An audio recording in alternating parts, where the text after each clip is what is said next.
잠시만요.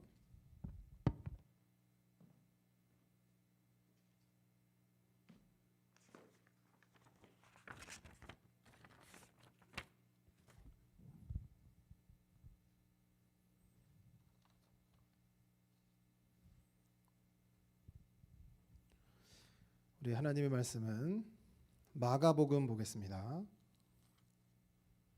마가복음 말씀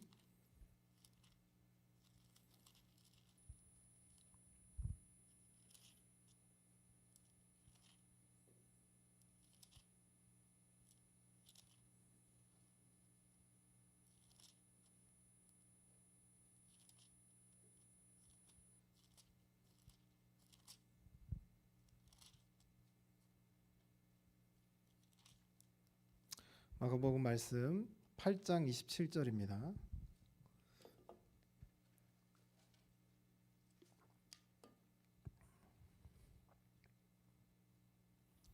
마가복음 8장 27절부터 38절까지 제가 한 절, 여러분들이 한 절 교독하도록 하겠습니다. 예수와 제자들이 빌립보 가이사랴 여러 마을로 나가실새 길에서 제자들에게 물어 이르시되 사람들이 나를 누구라 하느냐?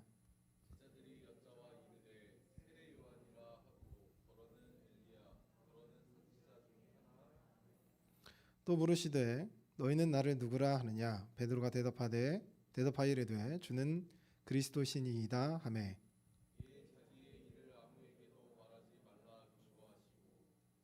인자가 많은 고난을 받고 장로들과 대제사장들과 서기관들에게 버림받아 죽임을 당하고 사흘 만에 살아나야 할 것을 비로소 그들에게 가르치시되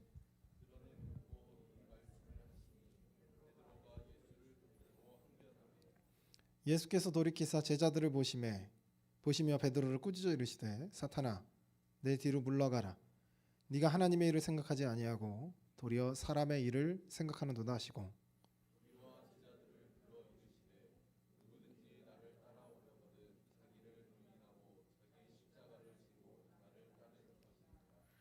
누구든지 자기 목숨을 구원하고자 하면 잃을 것이요 누구든지 나와 복음을 위하여 자기 목숨을 잃으면 구원하리라.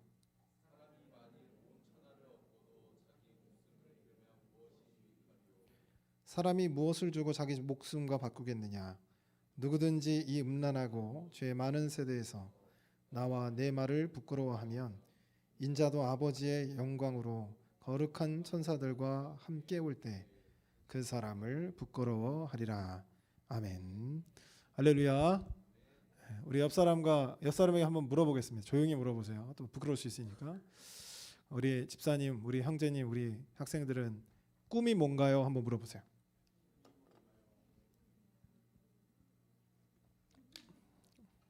우리 여성이는 군인이 되는 게 꿈은 아니겠죠? 아멘입니다. 여러분 여러분 대답하지 마시고 여러분의 가슴 속에 한번 적어보세요. 우리 타자 치듯이 한번 적어보세요. 써보시기 바랍니다. 여러분의 마음 속에 여러분은 무엇을 할 때 즐거우십니까? 딱 여러분이 떠올리는 게 있을 거예요. 그걸 가슴 속에 적어보세요. 무엇을 할 때 여러분 즐겁습니까? 그 반대로 무엇을 할 때 여러분 싫으세요? 여기까지 다 따라오셨나요? 다 적으셨어요? 무엇을 할 때 가장 싫은가? 그러면 여러분의 꿈은 무엇입니까? 자, 적으셨죠? 다? 꿈은 무엇입니까? 자, 아마도 여러분 다 봤을 거예요. 한 영상에서 뭘 봤냐면 이제 아버지들을 불러놓고 이제 인터뷰 같은 걸 하는 거예요. 그래서 봐주셨을 거야 다. 자기 자녀들의 어떤 좋아하는 음식, 좋아하는 물건, 좋아하는 행동, 뭐 이런 것들, 뭐 자녀들의 꿈 이런 걸 적으라 했더니 아버지들이 열심히 잘 적는 거죠. 뭘 좋아했더라 막 그러면서 막 적는 거예요. 근데 이제 그 아버지들한테 그러는 거죠. 당신의 아버지가 좋아하는 음식은 이렇게 나온 거예요. 그 다음에 그러니까 못 적는 거죠. 눈물만 흘리더라고요. 우리가 아까 적었죠. 내가 싫어하는 거, 내가 좋아하는 거, 내 꿈 적었죠. 그럼 마지막으로 여러분에게 질문 하나 드릴게요. 그럼 여러분 하나님의 꿈은 무엇일까요? 하나님의 꿈. 여러분의 꿈이 있고 여러분이 싫어하는 게 여러분이 좋아하는 게 있고 싫어하는 게 있잖아요. 그럼 그 반대로 하나님은 어떨까라는 거예요. 하나님은 무엇을 싫어하고 무엇을 좋아하고 무슨 꿈을 꾸고 계실까? 우리는 살면서 나 중심으로 살아갑니다. 나 중심. 그래서 여러분이 그 아이들을 키워보신 분들은 아시겠지만 아이들은 굉장히 귀여워서 그렇지 만약 그 아이가 그대로 그냥 변하지 않고 그 성격 그대로 그 어머니 아버지한테 요구하는 그대로 몸만 자라났다고 생각하면 아주 극혐이죠. 그죠? 극혐이죠. 밥 안 준다고 막 땡깡 부려버리고, 그죠? 자기 졸리다고 그냥 자면 되는데, 그죠? 자기 졸리다고 땡깡을 부려요. 아주 사랑스러운 친구죠. 우리가 이제 자라나면서 나만 있는 게 아니라 남도 있다는 사실을 인식하면서 살아가요. 그러면서 우리가 사회성을 배워갑니다. 나만 있는 게 아니라 남도 있다라고 하는 걸 배워가면서 나가죠. 실질적으로 우리의 삶에서 가만히 보면 우리가 외형적으로는 그 사람을 좀 배려하고 그 사람을 중요하시죠. 우리의 삶에서 중요한 게 누구예요? 내 삶에서 진짜 중요한 건 누구예요? 나죠. 납니다. 그래서 다른 사람의 꿈이 중요하지 않아요. 다른 사람의 즐거움이 그렇게 내 삶에 중요하지 않습니다. 내 삶에서 중요한 건 내가 즐거워하는 거, 내가 싫어하는 거, 그죠? 그래서 내가 꿈꾸고 있는 미래, 이게 중요한 거예요. 다른 건 필요 없습니다. 만약에 내가 서울대를 가면 내 친구가 고려대를 가요. 내가 서울대를 못 가면 내 친구가 서울대를 갑니다. 그럼 우리는 무슨 꿈을 꾸죠? 내가 고려대 가는 꿈을 꾸나요? 서울대에 떨어져야겠다 이런 꿈을 꾸나요? 그렇지 않죠? 우리 사람이 원래 그렇습니다. 나를 중심으로 생각해요. 굉장히 이기적인 존재입니다.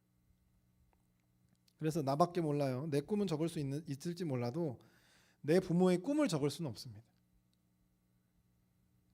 더욱이 하나님의 꿈은 내 관심 밖에 있죠.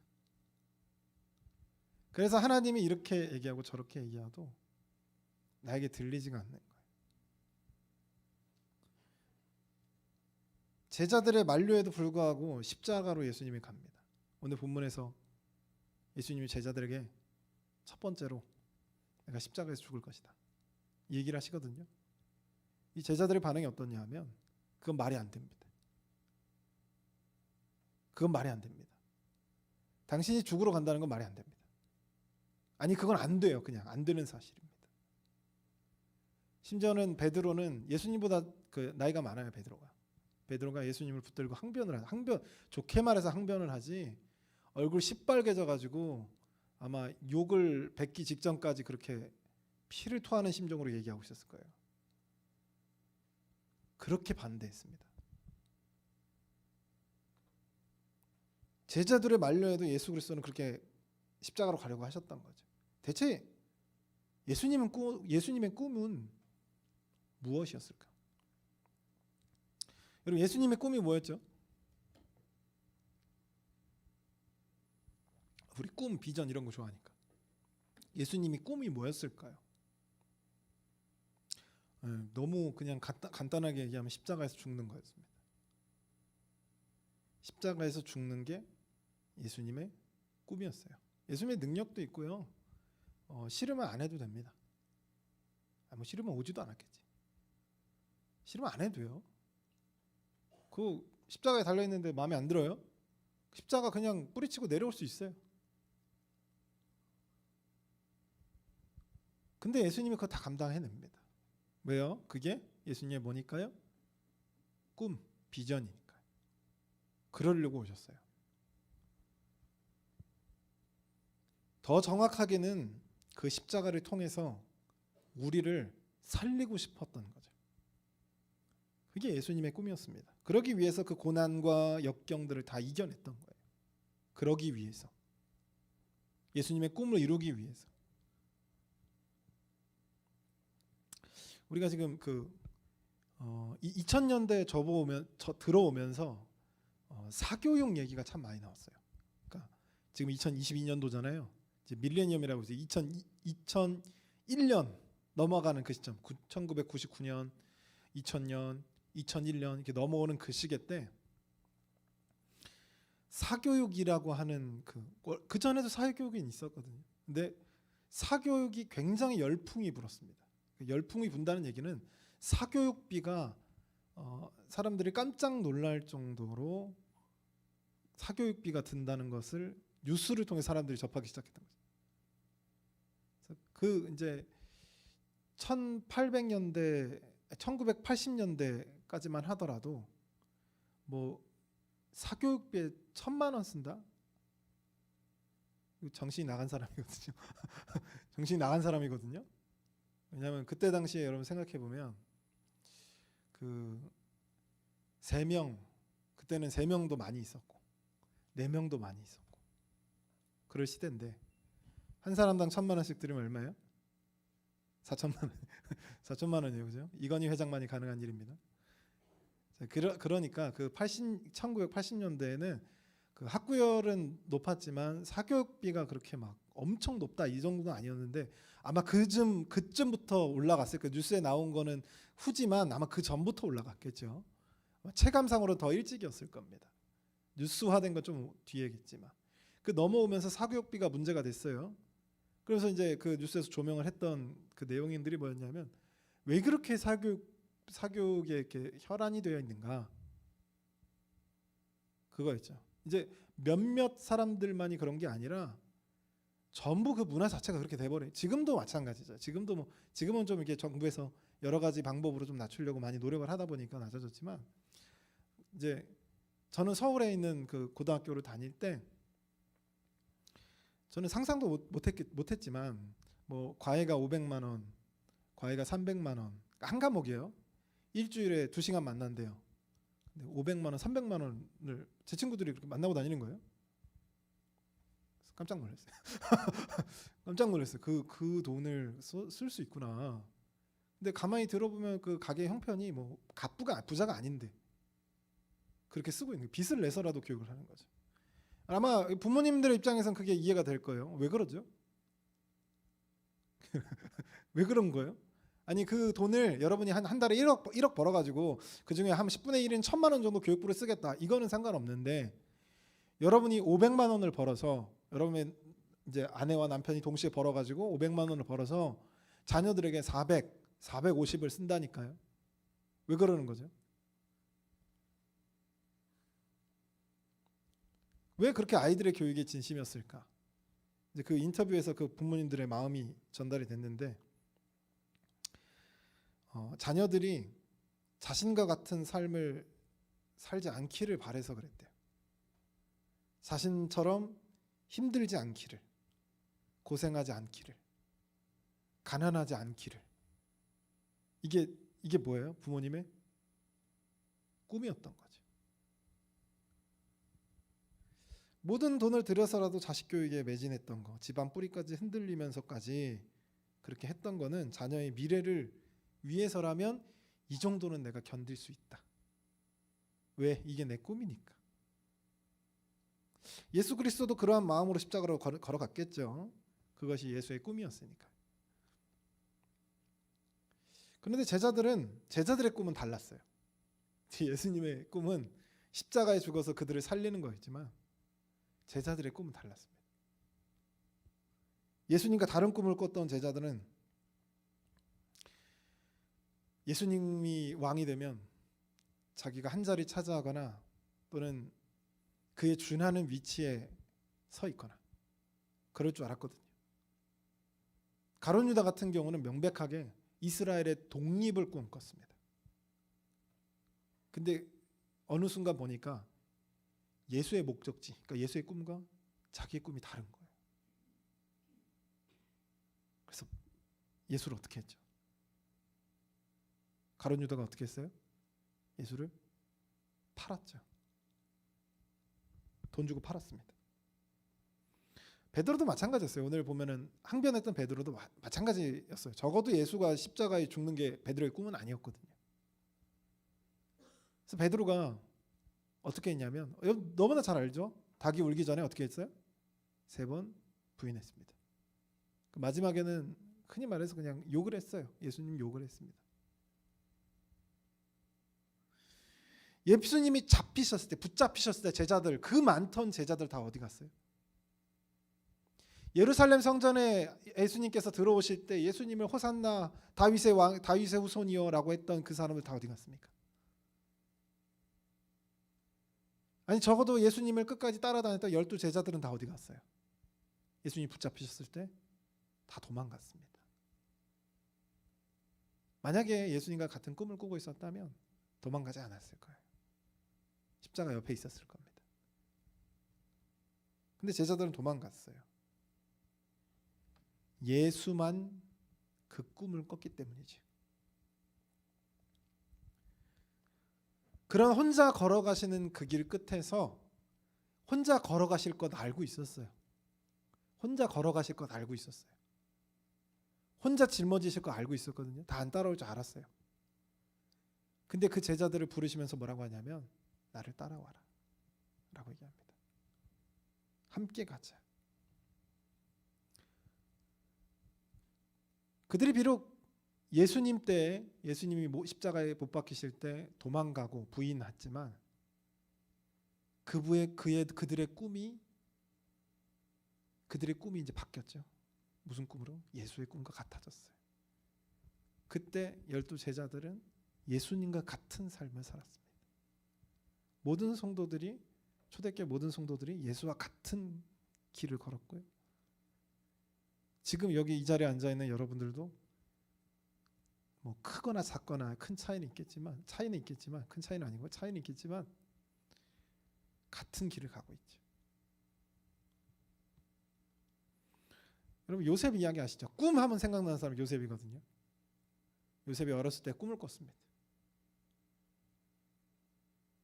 비전 말고 비전도 비슷한 단어긴 한데 꿈을 꿨어요. 어떤 꿈을 꿨죠? 별들이 자기한테 절하는 거. 벼들이 자기한테 절하는 거. 볕단이 있죠. 이게 묶은 거. 벼들이 자기한테 절하는 거. 이 꿈을 꿨거든요. 그 꿈을 꾼 순간 요셉은 어떤 꿈을 꿨을 것 같아요? 어떤 비전을 품었을까요? 명확하게는 잘 몰라요. 이게 뭔 소린가? 진짜 벼들이 나한테 절하는 건가? 진짜 별들이 나한테 절하는 건가? 이런 건 아닐 거 아니에요? 근데 누가 봐도 자기가 너무 신기했으니까 형제들한테 얘기한 거 아닙니까? 그 의미를 요셉이 모를 일이 없어요. 너무 신기하니까 형들한테 얘기한 거고 아버지한테 얘기한 거예요. 너무 신기하니까. 어떤 게 신기했냐면 그냥 우리가 흘려 지나가는 개꿈이었으면 굳이 얘기하지도 않아요. 여러분 꿈 많이 꾸죠? 그거 다 일일이 다 얘기하면서 살아요? 얘기 안 합니다. 왜요? 그 개꿈이니까요. 저 어저께 자다가 곰이 제 손톱을 물었거든요. 아니 이게 웃기다. 곰이 뭐 팔을 문 것도 아니고 다리를 물어 뜯은 것도 아니고 텐트에 자고 있는데 제 손가락을 물었어요. 딱 정확하게 여기. 대단한 일이죠. 엄청난 일입니다. 그죠? 얘기 안 한다니까요, 보통. 얘기 안 해요. 제가 딱 한 번 담임 목사님한테 제 꿈을 얘기한 적이 있어요. 그 비전 말고 자면서 꾼 꿈. 뭘 꿨냐면 그 마지막 날에 그때 제가 요한계시록 한참 읽고 있었는데 마지막 날에 그 심판과 그리스도인이 당하는 그 환란을 꿈으로 꿨어요. 일어났는데 눈물을 막 흘리고 있더라고요. 그 얘기했어요. 그거 외에는 얘기한 게 없어요. 그 많은 꿈을 꾸지만 얘기한 게 없어요. 그러니까 요셉이 생각하기에도 이 꿈은요 그냥 꿈이 아닌 거예요.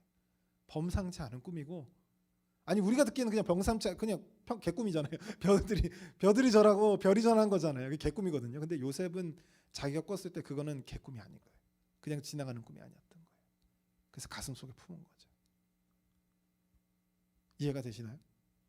그렇게 요셉이 말을 했는데 그 꿈을 들었던 그 하나님이 꾸게 하신 꿈이거든요. 그 꿈이 그 이루어졌잖아요. 실질적으로 하나님이 꾸게 하신 꿈이에요.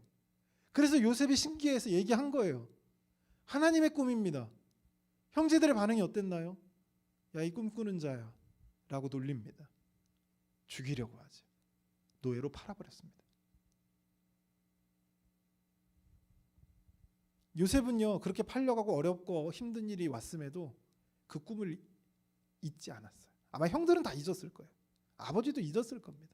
기록에 이제 그 아버지 야곱은 가슴 속에 품었다, 마음 속에 품었다 이런 말을 하지만 실질적으로 이 꿈을 이루고 나아가는 사람은 요셉이었습니다.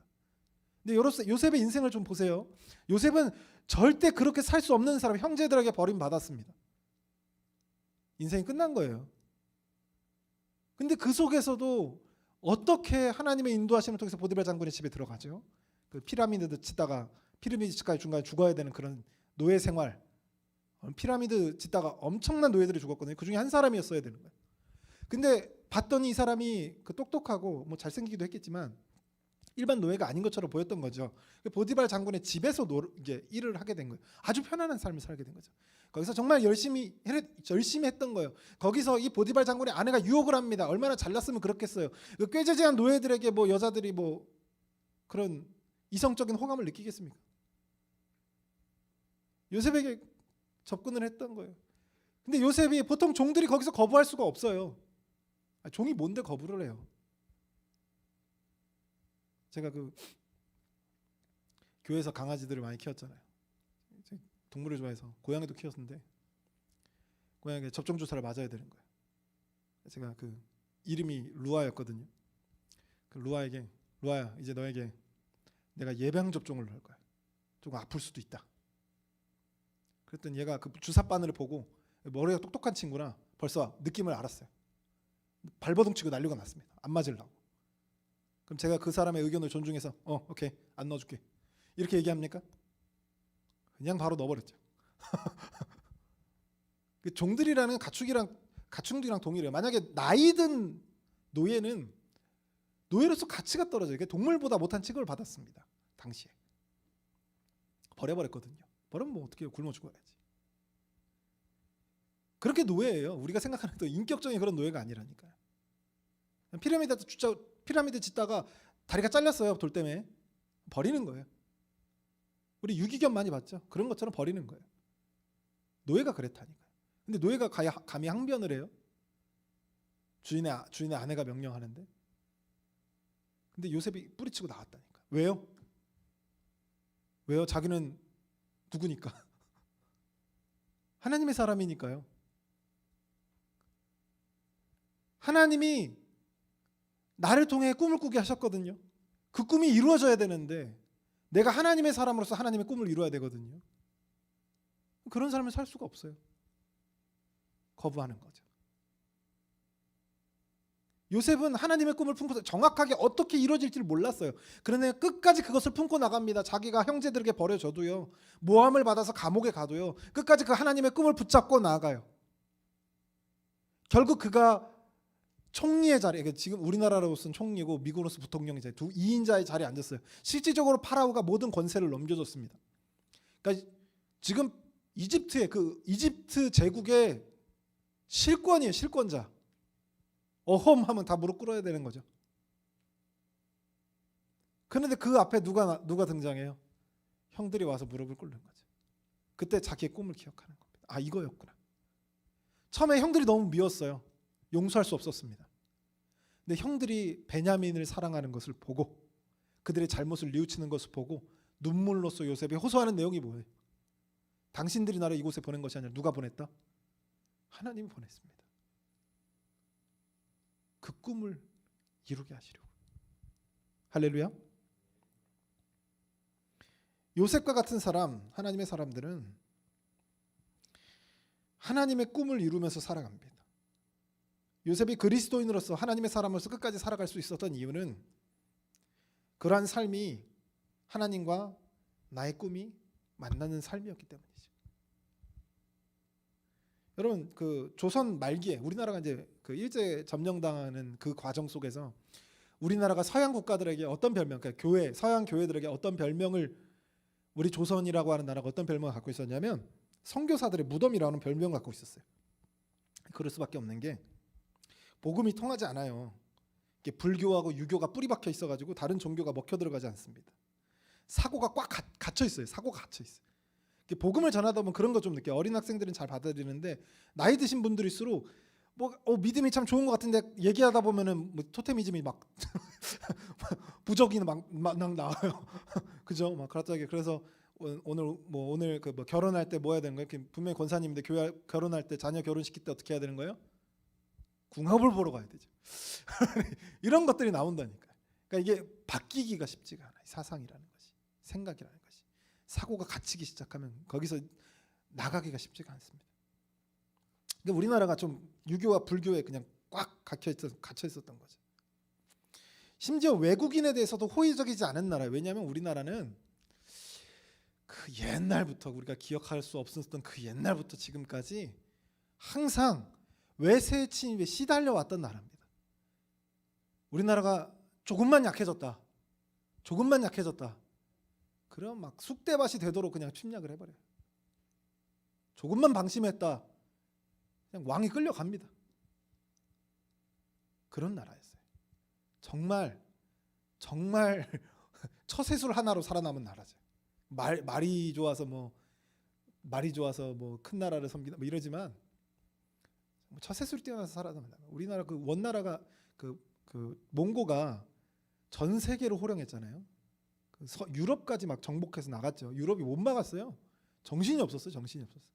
그 칭기스칸이 죽지 않았으면 유럽도 다 통일됐을 거예요. 근데 문제는 뭐냐면 그 속에서 유일하게 나라를 잃지 않은 나라가 있어요. 유일하게 일본과 우리나라입니다. 일본과 우리나라만 그 나라가 없어지지 않았어요. 하여튼 신기한 나라예요. 그러다 보니까 워낙 침략도 많이 당하고, 특별히 뭐 여자분들 같은 경우는 워낙 또 수탈을 또 많이 당했죠. 그러다 보니까 이 외국인에 대한 그 어떤 호의적인 마음이 좀 없어요. 좀 지금도 그렇잖아요. 지금도 그래요, 우리가. 그래서 우리 중국인 얘기하면 어떻게 그러죠? 막 사랑스럽고 그래요? 일본인들 얘기하면 막 너무 사랑스럽고 막 그래요. 그렇지 않죠? 뭐 여러분들이 뭐 일본 사람이나 중국 사람들 뭐 대인 적 있어요? 없잖아요. 근데 되게 싫어하죠. 이게 역사적 뿌리 때문에 그래요. 그러니까 이런 배경이 있다 보니까 아무리 선교사들이 막 가서 막 선의를 베풀고 막 치료를 해주고 막 해도 소용이 없는 거예요. 복음이 안 들어가. 그래서 별명이 뭐였다고요? 선교사들의 무덤이라고요. 선교사들의 무덤. 진짜로 죽어서가 아니라 복음이 소용이 없는 거예요. 효과가 없는 거예요. 아무리 많은 비용을 투자해도 이게 안 되는 겁니다. 그런데 유럽의 선교사들이 그런 상황에서도 이 선교사들 무덤에 계속 들어오거든요. 왜 들어오는 거예요?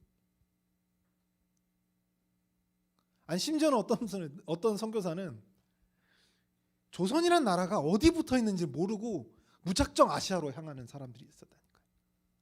왜 그러는 거예요? 하나님의 꿈이었다는 거죠. 하나님의 꿈이 조선으로 그러니까 조선이 어디 있는 나라인지 몰라요. 동양인인 것만 알아요. 우리나라 지금 뭐 K 컨텐츠나 K 팝이다 그래가지고 유명해져가지고 코리아가 어디인 줄 알지. 옛날엔 전혀 몰랐다니까요. 10년 전만 해도 몰랐어요, 그죠? 뭐 이렇게 비행기표에서 이렇게 적을 때 조심해야 돼요. 이게 사우스 코리아인지 어디 정확하게 적어야 됩니다. 큰일 납니다. 그죠?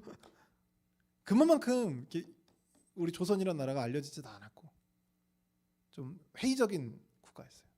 선교적으로.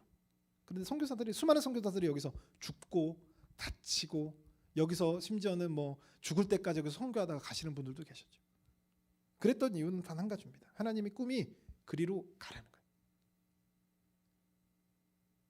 그 하나님의 꿈이 이 땅에 퍼져서 여러분이 지금 이 자리에 앉아 있는 거예요. 할렐루야. 그다음에 우리는 우리의 삶을 살 때 내 꿈이 있는 거 좋죠. 내 꿈이 있는 거 좋아요. 근데 내 꿈보다 더 중요한 게 뭐냐면 하나님의 꿈입니다. 그래서 우리의 삶에서 우리의 신앙생활을 할 때 제일 중요한 게 뭐냐면 하나님께 물어봐야 돼요. 뭐 하라고요? 하나님께 물어보라니까. 하나님 꿈이 뭐예요? 하나님 원하시는 바가 뭡니까? 하나님 뜻하신 바가 뭐예요? 물어보시라고요. 그러면 하나님이 여러 가지 방법으로 여러분에게 알려주실 거예요. 아닌 곳에서 갑자기 꽃이 나요. 아닌 곳에서 갑자기 길이 납니다.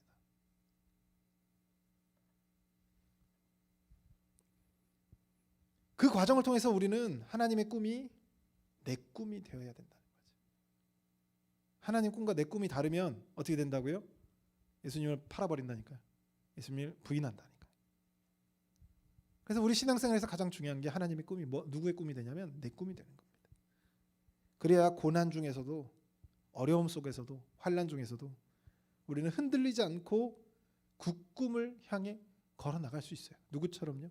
예수님이 십자가로 걸어 나갈 때 그 어려움과 그 모진 고통, 수모 다 견뎌내고 걸어 나갈 수 있었던 것. 그 하나님의 꿈. 그 꿈이 여러분의 꿈이 되시길 주님의 이름으로 소원합니다.